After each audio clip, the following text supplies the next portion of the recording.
Au Groenland, territoire autonome du royaume de Danemark, les Européens ont une responsabilité particulière.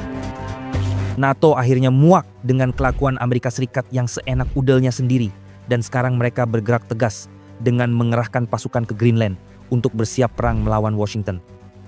Pengiriman pasukan pertama dari Rotterdam dan Hamburg via laut melewati Selat Denmark yang beku tiba di Nuuk pada bulan Januari awal. Jarak 3.500 km yang mereka pilih semata-mata untuk hindari radar Amerika di Atlantik. Prancis nendang dengan kirimkan 15 tentara spesialis gunung dari Chasseurs Alpins, siap operasi di medan es yang minus 30 derajat Celcius. Inggris tak mau kalah, meskipun cuma kirim 1 orang perwira Royal Marines lewat transit Keflavik di Irlandia. Norwegia nyumbang 2 tentara, sedangkan Swedia kirim 3 perwira. Pasukan Belanda dan Kanada tiba di Pituvik Space Base, yaitu pangkalan yang dulu dikelola bareng Amerika, tapi sekarang full kendali Denmark setelah putus kesepakatan bilateral dengan AS sejak Desember 2025. Adapun Finlandia, anggota NATO yang masih baru, cuma janji dukung dengan kirim pasukan kecil buat jaga infrastruktur, sementara Estonia dan Latvia siap gabung kalau dibutuhkan. Jumlah pasukan keseluruhan masih kecil, yakni sekitar 50 hingga 100 personel dari semua negara. Meski jumlah pasukan NATO yang dikirim relatif kecil, tetapi penduduk Greenland yang berjumlah 57.000 jiwa meresponnya dengan campuran antara ketakutan dan amarah. Kekhawatiran ini muncul lantaran masyarakat Greenland hidup tersebar di pemukiman kecil dan minimalis, bergantung pada perikanan, sumber daya alam, turis, dan subsidi dari pemerintah Denmark. Sebagian warga bahkan perlu memikirkan evakuasi terhadap keluarganya atau persiapan darurat. Mereka khawatir hadirnya pasukan asing, baik pasukan Eropa maupun Amerika, akan ganggu kehidupan sehari-hari di atas es yang abadi. Buruan tradisional rusak dan lingkungan hancur dan tercemar oleh militer. Nah, sentimen penolakan ini juga tercermin dalam aksi protes kecil di depan Kedutaan Besar Amerika Serikat di Copenhagen dengan slogan Greenland milik Greenlanders. Sebuah sikap yang sejalan dengan survei yang tunjukkan 85% warga Greenland menolak aneksasi oleh Amerika Serikat dan menolak menjadi warga AS. Kendati demikian, ada juga suara minoritas Greenlander yang pro-Trump dan dukung Amerika karena tertarik pada janji-janji ekonomi. Trump sebelumnya pernah mengatakan bahwa AS akan menjaga Greenland tetap aman dan membuatnya kaya raya, serta membantu meningkatkan kesejahteraan ekonomi penduduknya. Trump bahkan berjanji akan investasikan miliaran dolar untuk pembangunan. Semuanya bermula dari tahun 2019. Di jabatan pertama Donald Trump, ketika ia ngoceh soal beli Greenland, kayak beli gorengan murah di pinggir jalan, tanpa mikir dampaknya ke sekutu NATO yang selama ini nurut aja sama AS. Trump, yang lagi jadi presiden di tahun 2019 itu, beli Greenland buat keamanan nasional AS, karena Arktik lagi panas-panasnya dengan es yang mencair dan sumber daya alam seperti minyak, mineral langka, dan posisi strategis buat militer yang bisa ngeblokir Rusia atau China. Tapi Denmark tolak mentah-mentah, kami open for business, bukan for sale, sambil ngejek bahwa Greenland bukan barang dagangan yang bisa dibeli seenaknya. Artinya mereka mau kerjasama ekonomi, tapi tidak mau dijajah lagi kayak zaman kolonial. Mendengar penolakan itu, Trump marah dan segera batalkan kunjungannya ke Denmark. Inilah fondasi awal yang bikin Trump dendam ke Greenland sampai sekarang, karena dia ngerasa Denmark tidak naruh hormat sama kekuatan super AS dan Greenland jadi obsesi pribadinya, kayak properti mewah yang harus dia miliki buat legasinya. Situasi ini juga bikin NATO mulai retak pelan-pelan, karena Eropa mulai sadar bahwa AS di bawah Trump bukan lagi pemimpin yang bisa diandalkan, tapi malah ancaman internal yang bisa ngerusak aliansi dari dalam dengan ambisi imperialis yang gila-gilaan.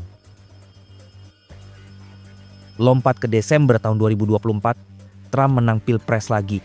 Dan segera setelah itu, ia gaspol soal Greenland tanpa buang-buang waktu dengan membuat postingan di Truth Social. Pemilikan dan kontrol atas Greenland adalah kebutuhan mutlak. Seolah-olah pulau es itu miliknya yang hilang dan harus direbut balik. Trump lagi bangun narasi bahwa Greenland itu penting buat counter Rusia dan China di Arktik, di mana es yang mencair akan membuat jalur pelayaran dan tambang mineral, sehingga bisa bikin AS semakin kaya raya. Kala itu, penduduk Inuit di Nuuk dan kota-kota kecil Greenland mulai demo kecil-kecilan, tuntut Trump berhenti campur urusan mereka karena mereka sudah capek dengan perubahan iklim yang bikin hidup mereka susah dan sekarang ditambah ancaman dari sekutu yang seharusnya lindungi mereka. Trump cuek, malah kirim tim lobinya ke Kongres buat dorong anggaran khusus buat proyek bernama Proyek Arktik yang jelas-jelas kode buat rebut Greenland, dan ini bikin NATO mulai rapat darurat di Brussels bahas gimana caranya jaga solidaritas tanpa ikut kegilaan Trump. Masuk Januari 2025, anak sulung Donald Trump bernama Donald John Trump Jr. main-main ke Greenland tanpa malu-malu, bagi-bagi topi MAGA di Jalan Nuuk, dan coba hubungi warga lewat speakerphone di acara lokal pura-pura jadi pahlawan. Ini strategi kotor dari keluarga Trump sendiri, yang coba bikin warga Greenland mikir bahwa AS lebih baik, dengan janji investasi miliaran dolar buat infrastruktur kayak pelabuhan baru dan tambang. Tapi Greenlandic MPP Palukling bilang, itu hanya pencitraan dan panggung sandiwara. Warga lokal marah karena mereka ngerasa dihina sebagai orang primitif yang bisa dibeli dengan topi murah. Kunjungan Trump Jr. ini memakan waktu seminggu. Dia kunjungi Thule Air Base yang dulu dikelola bareng AS dan coba lobi komandan lokal, tapi gagal karena Denmark udah kuasai full setelah pemutusan kesepakatan bilateral. Lanjut, Februari 2025, Kongresmen Buddy Carter dari Partai Republik usulkan RUU untuk aneksasi Greenland, usul mengubah nama wilayah itu menjadi Red, White, and Blue Land. Sebuah nama yang sesuai dengan warna bendera Amerika. Carter bahkan dengan bangga menyatakan, Amerika akan segera menjadi lebih besar dari sebelumnya dengan tambahan Red, White, and Blue Land. Gila banget kan? Seolah-olah pulau itu cuma mainan yang bisa diganti nama kayak brand produk.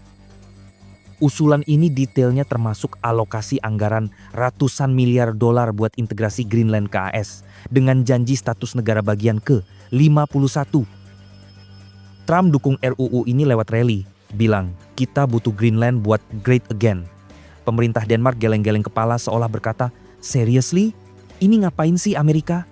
Karena Denmark sudah jelas menyatakan Greenland tidak untuk dijual. Aktivis lingkungan kayak Greta Thunberg bilang dukung Greenland karena aneksasi bakal percepat eksploitasi alam yang udah rusak akibat pemanasan global. 28 Maret 2025, Wakil Presiden J.D. Vance mengunjungi Pittufik Space Base, yaitu pangkalan militer AS paling utara di Greenland, tanpa undangan resmi, tanpa restu pemerintah Greenland, tanpa dan koordinasi dengan Denmark. Lebih ironis lagi, Vance tak datang sendirian. Ia membawa serta istrinya, Usha Vance, serta beberapa pejabat Amerika. Tujuannya? Menohok Denmark, menyindir Copenhagen yang dianggap tak becus mengurus Greenland, dibiarkan dingin, sepi, dan terbengkalai. Vance selalu membandingkan itu dengan peran Amerika, yang menurutnya Amerika lah yang selama ini benar-benar menjaga Greenland lewat pangkalan militer, radar canggih, dan pertahanan Arktik yang modern. Ucapan yang bikin suasana panas. Denmark tersinggung, Greenland makin gelisah. Sebuah kunjungan singkat yang berubah menjadi adu narasi, dengan janji investasi buat sekolah dan rumah sakit, tapi sebenarnya umpan buat pecah belah. April 2025, bocorlah rencana Trump yang mau campur tangan lewat media sosial dan iklan buat dorong Greenland pisah dari Denmark. Strategi kotor yang detailnya termasuk anggaran puluhan juta dolar buat kampanye online targeted ke penduduk Greenland, di mana para influencer Amerika bagi-bagi dolar di Nuuk buat beli dukungan. Mirip seperti perang psikologis modern, pakai Facebook Ads dan TikTok buat sebar propaganda bahwa Denmark eksploitasi Greenland, sementara Amerika bakal kasih kemakmuran. Denmark langsung tingkatkan sensor internet dan pantau akun-akun suspek. Penduduk Inuit marah karena mereka ngerasa diganggu privasinya dan mulai boikot produk AS. Agustus 2025, Intel Denmark pantau 3 orang Amerika yang konon suruhan Trump, yang coba infiltrasi dan bikin rusuh di Greenland. Ternyata, mereka ini agen rahasia yang coba rekrut warga lokal buat demo anti-Denmark, pakai duit tunai dan janji visa AS, serta tawarkan pekerjaan fiktif di perusahaan energi AS buat dorong demo anti-Denmark yang mereka rekayasa sendiri dengan slogan-slogan provokatif kayak Greenland merdeka dari penjajah Eropa yang mereka sebarkan lewat akun media sosial palsu. Tujuannya, bikin Greenland kelihatan tidak stabil, dorong referendum separatis yang bisa dimanfaatkan Trump buat klaim bahwa Denmark gagal lindungi wilayahnya, sehingga AS bisa masuk sebagai penyelamat dengan ambisi kuasai sumber daya alam seperti uranium, zinc, dan rare earth minerals. Tapi Denmark sadar permainan kotor ini dan segera tangkap 3 agen Amerika itu dan deportasi, bilang ini spionase. Trump marah, bilang bahwa Denmark paranoid. Masuk Desember 2025, Trump lagi-lagi nendang dengan tunjuk Gubernur Louisiana Jeff Landry sebagai utusan khusus ke Greenland, yaitu posisi palsu tanpa ada dasar diplomatiknya sama sekali. Ibarat bikin jabatan abal-abal buat ngejar ambisi pribadi. Landry rencana hadir tanpa undangan di acara balap anjing sled tradisional Inuit di Kaana, utara Greenland, di mana dia mau bagi-bagi souvenir maga dan pidato provokatif soal kemerdekaan sejati di bawah perlindungan AS. Tapi Denmark langsung gerah dan panggil duta besar Abrahasa Lakan Hauri ke kantor Kementerian Luar Negeri di Copenhagen. Ini bikin situasi meledak karena Trump langsung respons dengan ancaman ekonomi ganas, kayak naikin tarif impor barang Denmark ke AS hingga 25%, termasuk produk susu, daging, dan mesin industri yang jadi andalan ekspor mereka. Pada tanggal 3 Januari 2026, AS tiba-tiba lakuin operasi militer kilat buat tangkap Presiden Venezuela Nicolas Maduro di Caracas, yang Trump langsung pakai sebagai contoh blak-blakan buat Greenland. Dia bilang, kita bisa lakuin apa aja buat keamanan nasional dalam pidato kemenangannya, semata-mata demi tujukan kekuatan militer AS yang bisa invasi kapan aja tanpa peduli hukum internasional atau reaksi dunia. Trump bilang bahwa operasi di Venezuela bisa direplikasi di Arktik dengan Greenland sebagai target utama karena posisinya strategis di Atlantik Utara yang bisa kontrol rute pelayaran es mencair. Demo besar di Nuuk tuntut NATO lindungi mereka dari sekutu gila ini. Trump cuek, malah pamer di Truth Social bahwa Venezuela cuma awal, Greenland next buat Great America. Pada 5 Januari 2026, ex-presiden Rusia, Dmitry Medvedev, sarkas bilang di media sosial bahwa kalau Trump buru-buru rebut Greenland, pulau itu mungkin gabung Rusia saja, yang langsung bikin Trump kalap dan marah besar, bilang Medvedev penjahat dan janji tingkatin sanksi ke Rusia. Pada tanggal 9 Januari 2026, Trump bilang, gue nggak butuh hukum internasional. Ia mengatakan itu sambil dukung Congressman Randy Fine yang usul undang-undang aneksasi dan negara bagian Greenland di Kongres, lengkap dengan rencana ganti nama jadi Trump Territory. PM Greenland Jens Frederik Nielsen tolak keras, bilang kami nggak mau gabung AS.